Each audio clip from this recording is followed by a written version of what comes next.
Pemkab Karawang. Itu kami setujui, tidak akan ada bank garansi. Kemudian yang ketiga, tidak ada tipping fee. Itu yang dipersyaratkan juga oleh pihak Dinas Lingkungan Hidup dan Bapeda. Dan kami dari organik menyetujui tidak ada tipping fee.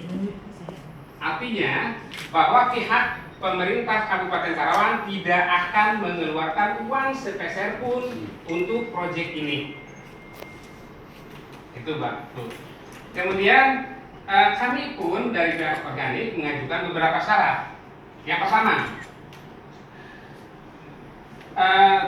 kami tidak ingin membeli sampah. Kami tidak ingin membeli sampah dari pihak Pemkab. Artinya sampah yang akan kami kelola itu harus benar-benar free of charge, harus benar-benar gratis, gitu kan? Untuk apa namanya masalah nanti retribusi sampah dan sebagainya itu dibicarakan kemudian, dan kami tidak akan mengganggu itu. Kemudian syarat yang kedua dan mutlak adalah exclusivity. Exclusivity ini artinya bahwa pengelolaan sampah di Jalupang hanya oleh organik dan tidak boleh ada pendamping lain selain organik. Nah, ini dua syarat item ini yang belum kami dapatkan respon dari pihak Pemkab. Demikian, Bu. Nah, kemudian kemarin secara teknis ada pertanyaan tentang sampah apa yang akan digunakan. Kami yakinkan di sini bahwa segala macam jenis sampah bisa kita gunakan untuk dengan teknologi pirolisis ini. Nah, teknologi pirolisis ini nantinya akan menghasilkan RDF atau refuse derived fuel atau bahan bakar, bisa pengganti premium atau pertamax dan sebagainya. Dan urusan marketing dan sebagainya itu urusan kami dari organik, Bu. Dan RDF ini bisa digunakan sebagai bahan bakar untuk pembangkit listrik tenaga sampah. Nah, ini yang akan nanti kita bicarakan kemudian. Jadi arah akhir dari proyek ini adalah menggunakan sampah, semua jenis sampah untuk digunakan sebagai bahan bakar pembangkit listrik tenaga sampah. Itu, Bu, Pak. Nah, artinya kalau kemarin ada pertanyaan, ada kekhawatiran hanya ada sampah-sampah baru yang akan dipakai, kami sudah bicara dengan tim ahli dan itu semua jenis sampah, Pak. Semua jenis sampah bisa kita olah dengan teknologi pirolisis ini. Nah, kemudian untuk teknis ya, teknologinya. Ini saya serahkan ke Mr. Jacob, soalnya saya tidak terlalu paham Bu tentang teknologi pirolisis ini. But I will translate it. Yeah. Kalau beliau belum bisa bahasa Indonesia, jadi paparannya dalam bahasa Inggris akan saya terjemahkan.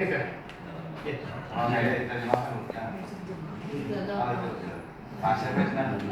Iya, dimaksud Pak Asep lalu saya. Iya, siap Pak, siap Pak, siap.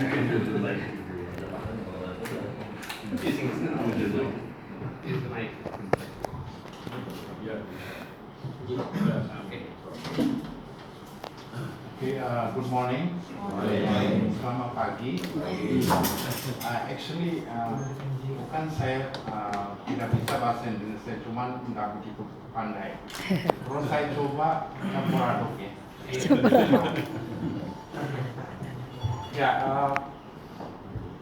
Before I start the presentation, let me introduce myself. My name is Jacob. I've been working with organics for 16 years. And during the time organics has been developing technology from waste to energy. So of that, we are going to propose one of them in this meeting today. Mr. Jacob ini sudah bekerja di organik selama 16 tahun sebagai tim ahli dan sudah menangani beberapa proyek ya, di beberapa negara. Okay. The contents of this presentation: organics group capabilities, what we do. What is RDF? RDF production process, pyrolysis process, project-specific information, and our references. Kemampuan dari isi dari presentasi adalah group capabilities, kemampuan organik grup, kemudian apa itu FDF, proses produksi FDF, kemudian proses pirolisis, project secara spesifik, informasi spesifik dari setiap project, kemudian referensi. Organics group information, our experience, we have experience of 30 years in the business of waste to energy. We have 40 staff worldwide, 300 projects completed, commissioned, handed over.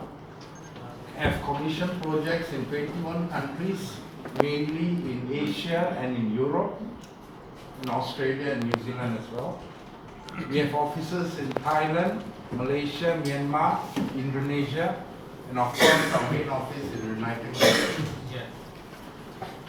Informasi tentang grup organik. Organik ini telah berdiri sejak 30 tahun yang lalu, jadi telah berpengalaman selama 30 tahun. Kemudian telah memiliki 40 cabang di seluruh dunia, 300 proyek yang dibantu, telah membantu di 21 negara. Kantornya ada di Thailand, Malaysia, Myanmar, Indonesia, dan United Kingdom. Juga ada di New Zealand, and Europe, dan di Eropa.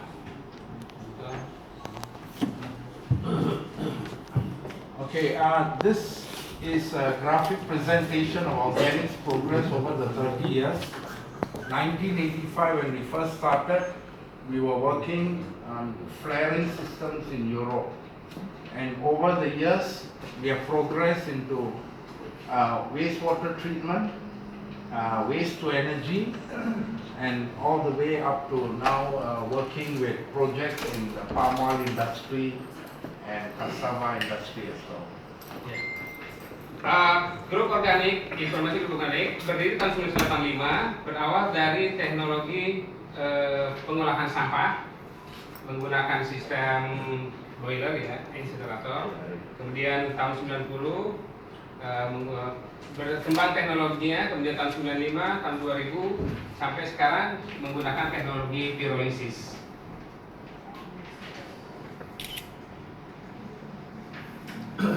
Okay, general concepts. Waste is a resource, not a liability. A variety of waste streams can be used with this pyrolysis. Pyrolysis produces a clean form of heat energy. Heat energy can be used to create electricity via a boiler and steam turbine. Power can be exported to other users. This is the general concept. Ya. Konsep umumnya adalah sampah sebagai sumber daya, bukan sebagai beban. Kemudian berbagai macam jenis sampah bisa digunakan dengan teknologi pirolisis ini. Pirolisis menghasilkan energi panas yang ramah lingkungan, yang bersih. Energi panas bisa digunakan untuk membangkitkan tenaga listrik melalui boiler dan turbin. Dan tenaga listrik bisa digunakan untuk keperluan yang lain. Okay, during this presentation, I will use some short forms, abbreviations, and just in case what they are. RDF is refuse derived fuel, CV calorific value, MC moisture content, Capex, OPEX, I think you all know very well, MW megawatt, investment rate of return, and feed-in tariff. Ya. 5 minutes? Yeah. Okay. Oh, 15 minutes. Okay. Time up. Habis okay. We still have 5 minutes. We still have 5 minutes. You can go on. Okay, refuse derived fuel.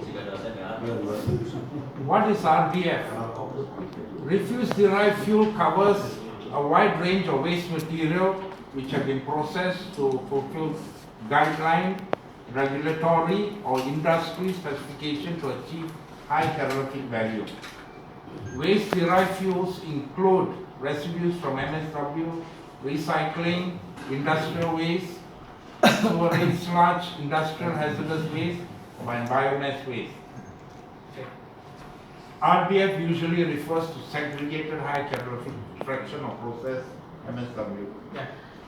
Definisi dari RDF ini, refuse derived fuel, itu adalah energi yang dihasilkan melalui teknologi pirolisis dari sampah, kemudian diolah melalui teknologi pirolisis menghasilkan RDF. Ya, RDF ini semacam bahan bakar yang bisa digunakan untuk menggerakkan turbin. Yeah. Characteristics of RDF. What is RDF and how it look like? High calorific value and high plastic content. 1. 2. RDF, the size about 25 to 50 millimeter. Calorific value 15 to 20 megajoules per kilogram. Moisture content 20 to 30%. And all glass and metal must be removed. RDF in this form will create stable energy in the form of heat. This is the characteristics of Karakter RDF itu memiliki kalori yang sangat tinggi, nilai kalori yang sangat tinggi. Mungkin kalau dibahasakan mungkin nanti bahasanya itu oktan ya. Kemudian ukuran dari RDF itu antara 25 sampai 30 mm.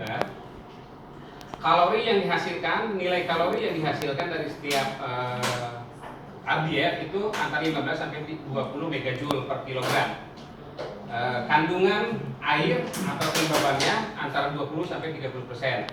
Nah, cuman hanya untuk menghasilkan RDF ini kita harus memisahkan sampah logam dan sampah gelas atau kaca.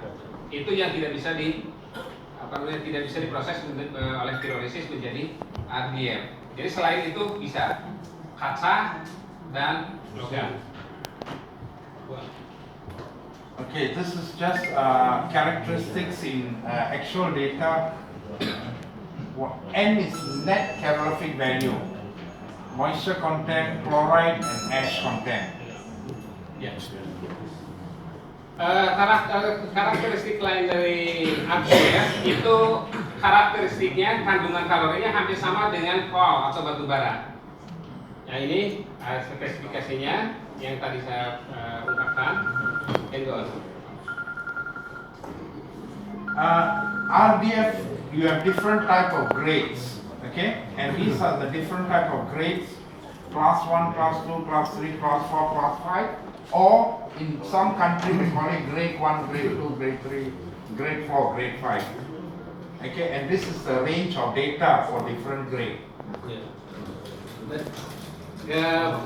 Pengklasan RDF, klasifikasi RDF ada kelas 1, kelas 2, kelas 3, kelas 4. Nah itu tergantung dari kandungan biomasnya, kemudian juga kandungan dari value-nya, dan ada moisture content atau kandungan kelembabannya, kemudian bulk density atau Okay. ya. Visually looking at it, this is how different type of RDF look like. The grade 3 is more plastics. The grade 5 is pelletized, so it's processed for easy management and distribution. Grade 4, sorry? Oh, you still have 1 minute. Then so grade 4 is more on wood chips. Ya. Ini bentuk tampilan asli dari RDF sampah diolah, diproses menggunakan teknologi pirolisis, dan inilah hasilnya seperti ini. Nah, ini hasil akhir dari proses pirolisis atau RDF. RDF ini nanti akan bisa digunakan untuk membagikan tenaga listrik. Seperti itu. Oke. This is a pie chart showing what will happen to the waste. Well, some go to landfill, some go for composting, but majority of them used for RDF production. Ini pembagian RDF, pembuatan RDF. Time up ya. Time up. Oke. That's okay. End of.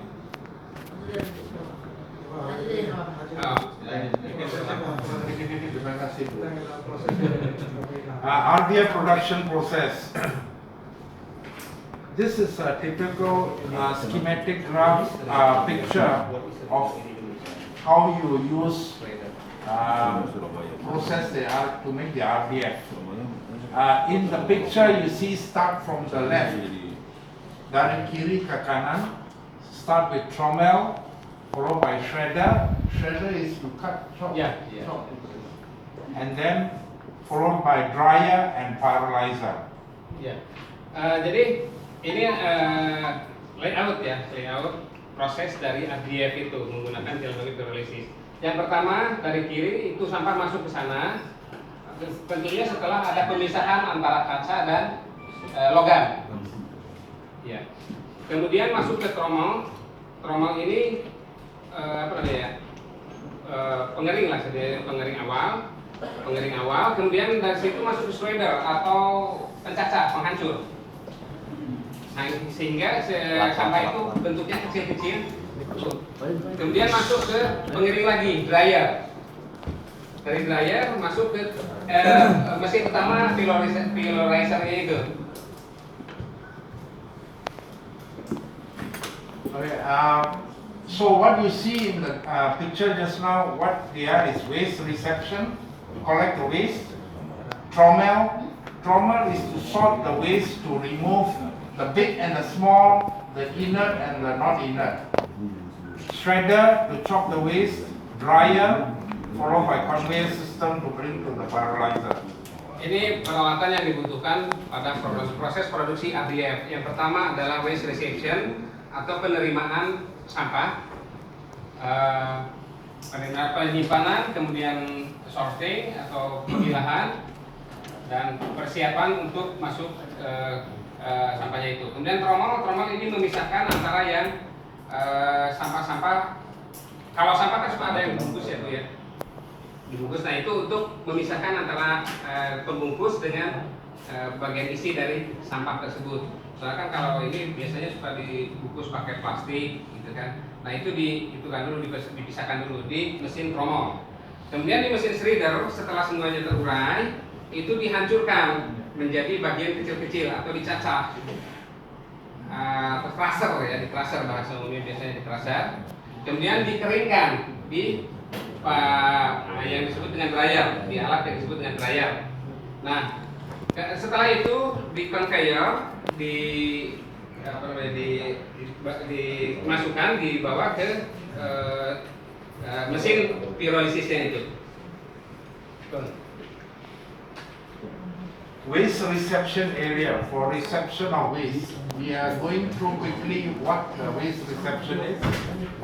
Area for sorting waste, removal of glass and metal, preparation for input into trommel. These are the activity you do in the waste reception area. Nah ini tempat area penerimaan sampah.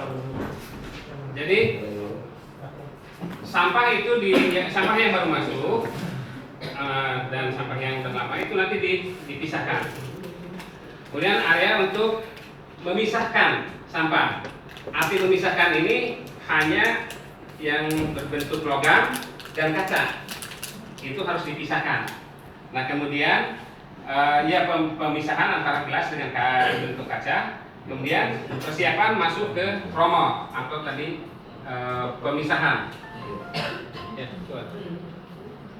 The next step is the trommel screening. For sorting and mixing waste, remove remaining inert material from waste such as glass and metal. Mix waste for more stable calorific value. Ya. Untuk pemisahan dan pencampuran dari sampah, memisahkan atau memisahkan inert, bagian dalam dari material dari sampah yang berbentuk kaca dan logam. Contohnya mungkin seperti apa ya? What is it ya? Antara blok plastik dan kaca mungkin. Iya, iya. Jadi umpamakan ini botol ada unsur kacanya atau ada unsur logamnya. Umpamakan botol plastik tapi tutupnya itu dari logam. Nah itu harus dipisahkan. Dipisahkannya itu di shoppingnya itu ya. Pembayar. Ya. Nah kemudian setelah itu baru di shredder atau dicacah. Setelah terpisah antara logam dan kacanya itu. Nah itu di mesin tromol itu, pemisahannya antara logam dengan kaca. Walaupun nanti ada seperti yang saya bilang tadi, ada plastik yang mengandung logam atau mengandung kaca, nah itu secara otomatis akan dipisahkan. Okay, this will give you a better picture how the trommel work. The feed and the oversized material will come out from the other end. All the fines and the small things will come through the hole. Okay? And more importantly, what you want for the RDF will be mixed properly inside the trommel. Okay? Separate the big and heavy item, remove the very small items, and mix everything for a good mixture of RDF. Trommel screening ini jadi di pemisahan di trommel ini setelah tadi yang saya bilang dipisahkan itu, ini akan terpisahkan antara sampah yang besar dengan sampah yang kecil. Sampah-sampah besar akan berjalan, kemudian sampah kecil akan masuk. Nah, tapi semuanya nanti akan dicacah barengan dan di mixing, dicampur antara sampah-sampah itu. Shredding, this is where you chop all the waste material using a shredder. And waste is shredded down to sizes about 50 millimeter. Using a system of rotating screw, which is got like teeth, and ready after that for drying. Ya. Sampah yang diterima masuk ke trommel, kemudian di shredding. Di shredding ini dicacah, dihancurkan sehingga kondisi sampah itu akan menjadi kecil dengan ukuran 50 mm atau kurang. Jadi sampah itu nanti akan berbentuk kecil. Nah ini sistemnya itu menggunakan rotating system, roda gigi, yang menggunakan roda gigi dan seperti itu. This is the drying process. Drying very important in this part of the world, tropical area. Waste need to be lowered to below 40% moisture content. Optimum good level for moisture content is 20%. Oil is passed inside the drying screw to create high heat temperature, which is used to dry the RDF or the waste. Ini adalah mesin pengering. Jadi sampah-sampah yang sudah di shredder tadi, sudah dicacah, sudah dihancurkan, itu masuk ke pengering. Di pengering ini, sampah itu akan dikeringkan hingga kelembabannya mencapai 40%. Atau bila memungkinkan sampai 20% kelembaban sebelum masuk ke sistem pirolizisnya.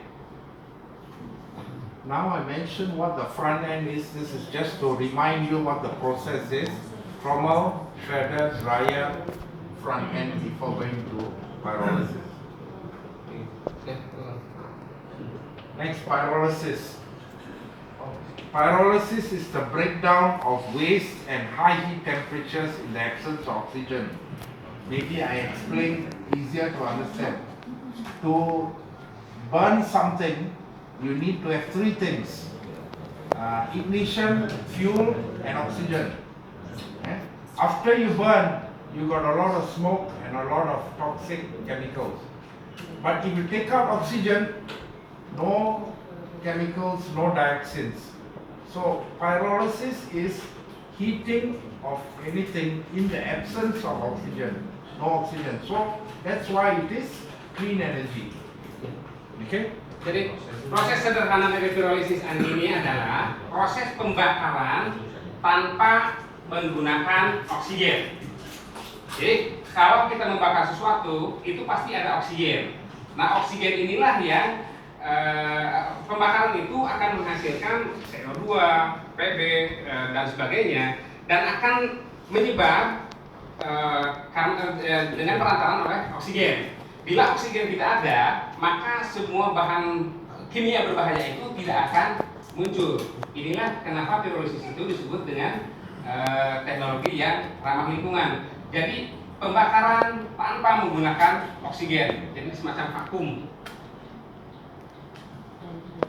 Benefits: clean form of waste disposal, eliminate environmental harmful methane production, control emission of dioxins and furans. Dioxin and furan is the bad chemical which you don't want. Pyrolysis facility is self-sustaining. Reduction of residues from 90 to 95%. Produces energy for alternative use. Transforms waste into energy resource. Ya. Keuntungan dari teknologi pirolisis, pertama, penghancuran sampah secara bersih, tak bersisa, tidak mengandung bahan-bahan berbahaya yang bisa menyebabkan pencemaran udara dan sebagainya. Mengontrol keluaran emisi, ya terutama dioksin dan furans, di mana dua unsur ini sangat berbahaya bagi lingkungan. Dioksin dan furans ini sangat berbahaya bagi lingkungan. Nah, teknologi pirolisis ini bisa mengendalikan itu, bahkan menghilangkan itu, bisa menghilangkan emisi dioksin dan furan. Kemudian bisa menghasilkan energi yang bisa digunakan untuk membangkitkan tenaga listrik. Oke, Mr. Jacob, I cut just enough for 30 menit. 30 menit. Baik,